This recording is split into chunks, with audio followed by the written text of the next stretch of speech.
I met Roberto Valenza in Kathmandu, I think it was in 1973 or 74. And at that time, Kathmandu really was the end of the road. It was the end of the world. And there weren't too many Westerners there, but the ones who were there were pretty extraordinary people. And a few of them, in fact, are being honored tonight. Ira Cohen, Mel Clay, Harold Norse. All of those people were in Kathmandu at that time. And it was all kind of centered around a little place called the Spirit Catcher Bookstore. And we used to have poetry readings every Thursday night. And we would kick the mice away. There were many mice running over our feet. And it was cold and strange. And from the Spirit Catcher Bookstore came a number of books that were published by what was called Bardo Matrix, which essentially was Ira Cohen's publishing. And this is one of them. This is one of I think this is Roberto's first book. Is that right? Yeah. Called The Clearing Stage.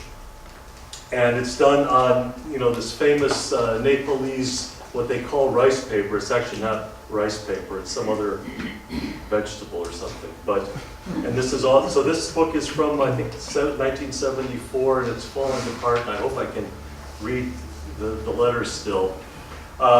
Roberto was born in New York. He was a magnificent singer and was in a band in Santa Cruz. The Doobie Brothers and Roberto's band, which was called Good Clean Fun, were the two main bands. And Roberto's band went in to record.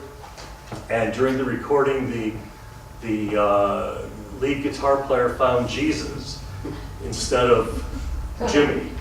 And the band fell apart, and Roberto fled the country and wound up in Kathmandu. And he never lost that voice. I played in a band with him in India for 2 years and shared a stage with him on many, many nights. But I think he really found his voice in Kathmandu as a poet. And I'll just give you, if I can find my reading glasses, I'll give you an example of a few of his poems. These are his very early work.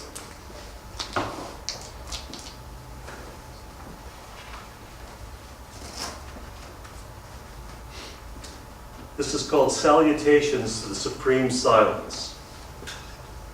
Om Namo, salutations from the hawk to the crow. The crow won't stay long. The hawk thinks he'll allow him a pause. Om Namo, salutations from the sea to the land. Waves, hands curl, knees of water kneel, and a grace-filled prostration lays itself on the shore. Om Namo, with a gentle roar, sending a creative impulse, positive, negative, over the earth. Namo, Namo, Namo, Namo, Namo, Namo, Om Namo. Salutations from the body-mind song to the open air, to the breezy wind blowing past. Om Namo, caw, caw, caw. Or a heated dove's coo. Crow's song, cat song, ant song, man song. Om Namo, salutations to the funny conceptualizations. Namo, Namo, Namo, Namo, Om Namo, Shiva. Roberto was a seeker. I guess we would call it crazy wisdom. And he was a serious seeker who became a Buddhist and did very serious Buddhist meditation, but also was a complete wild man. And it was an interesting combination. I'm going to read one more. This is called Absorbed. Absorbed into the home with four walls, the outside horns and voice calls, learning what's new with the neighbors, watching the neighboring farmers take in the harvest, going to Bodnath to speak with the llamas. 5 hawks fly over Swayambhu Stupa. The horizon is full of the highest white mountains on earth. I stroll lightly to Kathmandu, consciousness interested. Snot noses, sidewalk shitters, dried puja marigold, goats and cows for sidewalk partners. Durga has gotten her blood. Ganesh has gotten his sweet. Buddha's stone mudra means it's a super illusion. Please don't be affected by the crime of the rhyme. Some poor buffalo has left his jacket on Pig Alley. 2 beggar serenaders sing under a window. A stoned hippie with a beady and a green bottle falls into the doorway of Uncle Tom's cabin. A Japanese dude tokes and passes a chillum over to an old sadhu. Jimi Hendrix plays hard still. It's November 1975. Those who missed Hate Street can do it on Freak Street. Get lessons for the future. A cowboy with the face of a Nepali asked me to change money. If he knew my condition, he'd know that even the ink in my tattoos is wearing out. But with a quarter of India starving beside me, I smile at him and say, no thank you. My dog teacher passes with a torn rat in his mouth. I know things can change quickly.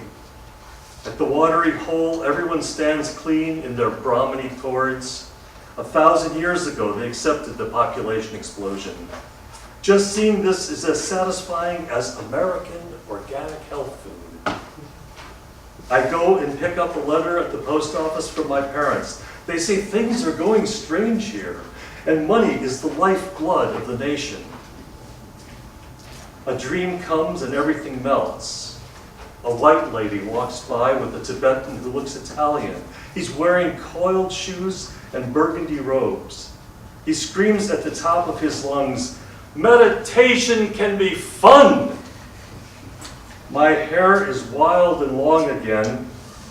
A newspaper falls in front of me screaming, Mrs. Rockefeller undergoes breast surgery for cancer. I walk into an American library and scream, illegal aliens are destroying the jobless.